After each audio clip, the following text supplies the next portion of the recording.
గాలి, నీరు, భూమి కలుషితమైతే మానవాళికే కాదు, యావత్ ప్రాణకోటికే ప్రమాదం. స్వచ్ఛమైన ప్రకృతిలో మనం జీవించాలంటే ప్రకృతిని మనమే కాపాడుకోవాలి. ప్రకృతికి అనుగుణంగా మట్టి విగ్రహాలను పెట్టించి శ్రీ బాలగంగాధర్ తిలక్ గారు దేశానికి స్వతంత్ర సంగ్రామంలో ముఖ్య పాత్ర వహించిన గణేష మండపాలు భక్తి శ్రద్ధలతో పూజలు చేసి అటు దేశ ప్రజల ఐక్యత మరియు ప్రకృతి పర్యావరణ రక్షణ జరిగాయి. కానీ ఇప్పుడు పీఓపీ విగ్రహాల ద్వారా గణపతికి జరుగుతున్న అవమానాన్ని ఒక్కసారి చూడండి మీరు. మట్టి గణపతులను ప్రతిష్ఠిద్దాం, గణపతికి జరుగుతున్న అవమానాన్ని ఆపుదాం, ప్రకృతిని కాపాడుకుందాం. హిందూ బంధువులందరికీ గణపతి పండగ శుభాకాంక్షలు అడ్వాన్స్గా. ఇక్కడ మనము ప్రకృతిని రక్షించుకుంటేనే మానవ మనుగడ అనేది మనందరికీ తెలుసు. దానికోసమే మనం ఎన్నో రకాల ప్రకృతిని విధ్వంసకరంగా వాడుకుంటున్నాము. రకరకాల రసాయనాలు మనం చెరువులలో వేస్తున్నాం, అవి పంటలకు వెళ్తున్నాయి. తిరిగి ఎక్కడికి వస్తాయి? ఎక్కడైతే పని ప్రారంభమైందో మళ్ళీ తిరిగి అక్కడికే వస్తాయి. మన ఆరోగ్యమే మనకు. ఆరోగ్యాన్ని రక్షించుకోవాల్సిన బాధ్యత మనందరి మీద ఉంది. మన భావితరాలకు మంచి ఒక కల్చర్ని, మంచి ప్రకృతిని మనం ప్రసాదించాల్సిన అవసరం ఉంది. మనకు స్వతంత్రం వచ్చినప్పుడు మట్టి లోపల కర్బన శాతం 2.5% ఉండేది, 2.5. ఇప్పుడు అది 0.4కు పడిపోయింది. అంటే దాన్ని రక్షించుకోవాలంటే మనం చెట్లను పెంచుకోవాలి. తర్వాత ప్రకృతిలో మన పండుగల్ని ప్రకృతికి అనుకూలంగా జరిపించుకోవడం వల్ల ఎప్పుడైతే స్వతంత్ర ఉద్యమంలో బాలగంగాధర్ తిలక్ గారు ఈ గణపతి నుంచి మనకు స్వతంత్రం ప్రేరణ తీసుకొచ్చి పోరాటానికి ఈ గణపతి ఏ విధంగా ఉపయోగపడ్డదో ఇప్పుడు ఈ మట్టి గణపతుల్ని కూడా మనం పర్యావరణ రక్షణలో ఒక భాగం మాత్రమే.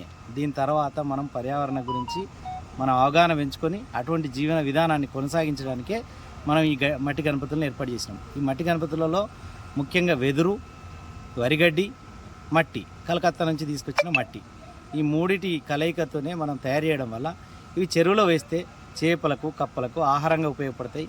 ఆ మట్టి అడుక్కెళ్ళిపోతుంది. ఈ గడ్డి, వెదురు ఆహారంగా ఉపయోగపడుతుంది.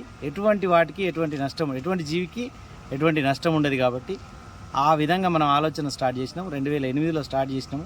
మెల్లమెల్లగా ఇవాళ కరీంనగర్లో దాదాపు కొన్ని వందల వరకు 1000-1500 గణపతుల వరకు కూడా ఇవి సేల్ అవుతున్నాయి. మన దగ్గర కూడా ఒక 200 వరకు గణపతులు సేల్ అవుతున్నాయి. అందరూ వాటిని ఉపయోగించుకొని అండర్స్టాండింగ్ లెవెల్ పెంచుకొని నెక్స్ట్ జనరేషన్కి మనం ఒక మార్గదర్శకంగా ఉండాలని మేము ఈ కార్యక్రమాన్ని ఏర్పాటు చేస్తున్నాం. ఈ కళాకారులను ఎప్పుడైతే మనం ప్రోత్సహిస్తామో అప్పుడే కళాకారులు బ్రతుకుతారు. కళాకారులకు మనం ఉపాధి ఇచ్చిన వల్ల అవుతాం. మన డబ్బులతో కళాకారులకు ఉపయోగపడడం వల్ల మనం నెక్స్ట్ జనరేషన్లో మన ఈ కళాకారులను కాపాడుకోవాల్సినటువంటి బాధ్యత మనందరి మీద ఉంది. థ్యాంక్ యూ అండి, ధన్యవాదాలు. कलकत्ता से आया है, कलकत्ता का कारीगर है, इधर गणेश बनाने आया है।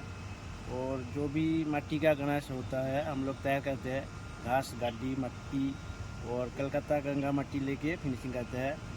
और इधर का जितना बड़ा मूर्ति ऑर्डर देते हैं हम लोग तैयार करते हैं। जितना डिजाइन वाला है वो 3 फीट से स्टार्टिंग होते हैं, और 3 फीट से बोले तो 8, 9, 10 ऐसा पूरा जितना बड़ा मूर्ति 15 फीट हाइट ऐसा मूर्ति तैयार करते हैं हम लोग। पूरा कलकत्ता से मट्टी पूरा सामान इधर लेके आया है, और कम रेट में इधर बना सकते हैं हम लोग। खर्चा निकाल से पूरा मट्टी का गणेश तैयार करते हैं।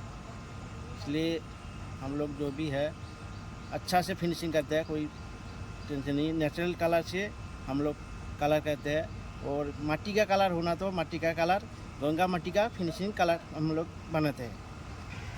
ఇది పూర్తిగా మట్టితో చేసిందే. ఇందులో కలర్ కావాలంటే వాడుకుంటాం, లేదంటే ఇందులో కొంచెం ఫినిషింగ్ టచ్ రావాల్సి వస్తుంది. చాలా స్మూత్గా బాగుంటుంది.